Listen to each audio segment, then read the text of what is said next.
पूरी मजबूती के साथ 100 वर्ष की इस महामारी को मजबूती के साथ मुकाबला किया जा रहा है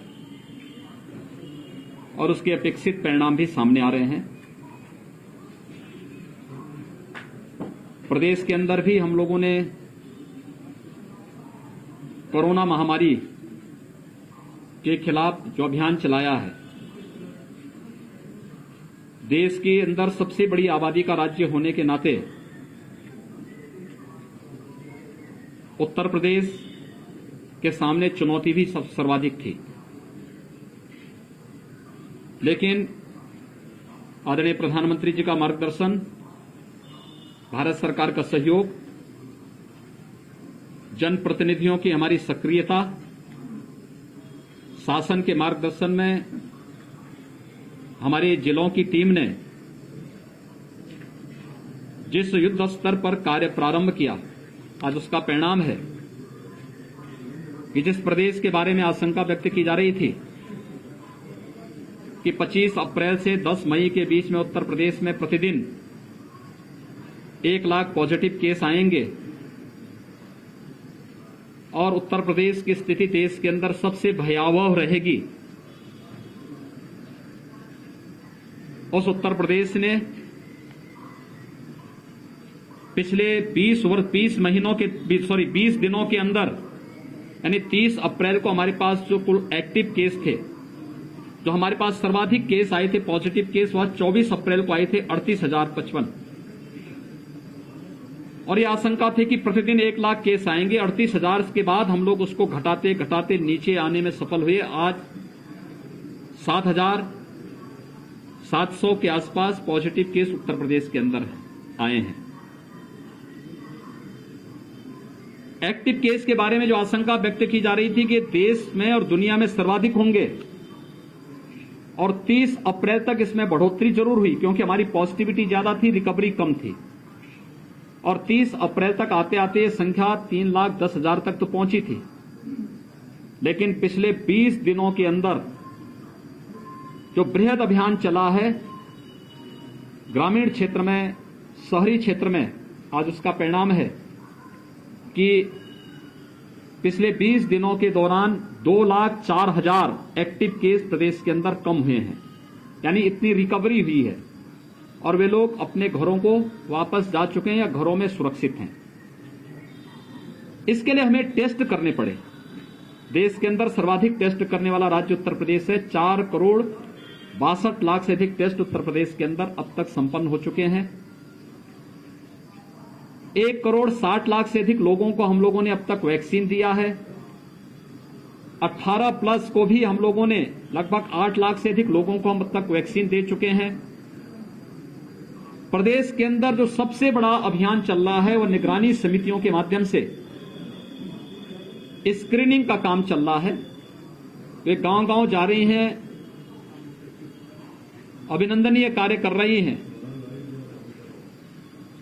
और गांव-गांव स्क्रीनिंग करने के साथ साथ मेडिसिन किट का वितरण, फिर आरआरटी की टीम वहां जाकर के उन लोगों का जो भी लक्षण युक्त या संदिग्ध व्यक्ति पाए जाते हैं उनका एंटीजन टेस्ट करते हैं।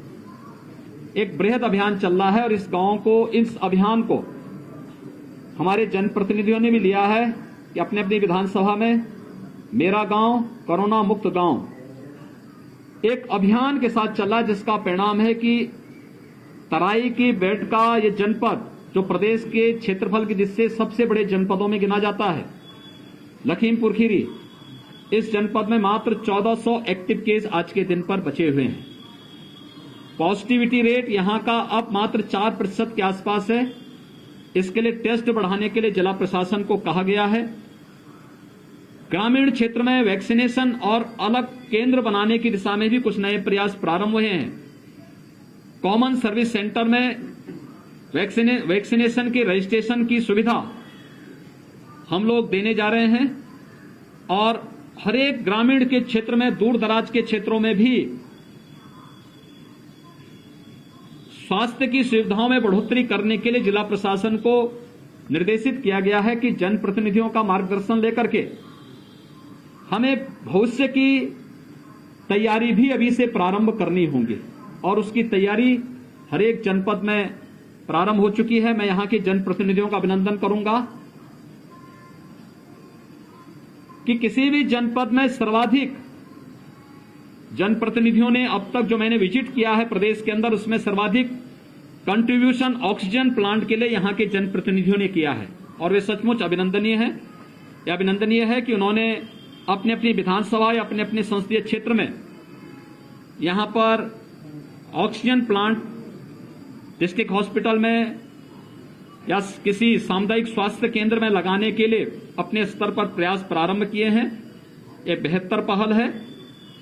ये लड़ाई हमारी एक सामूहिक रूप से कोरोना के खिलाफ लड़ी जाने वाली लड़ाई है और हर एक व्यक्ति को इस युद्ध में मिलकर के लड़ना होगा।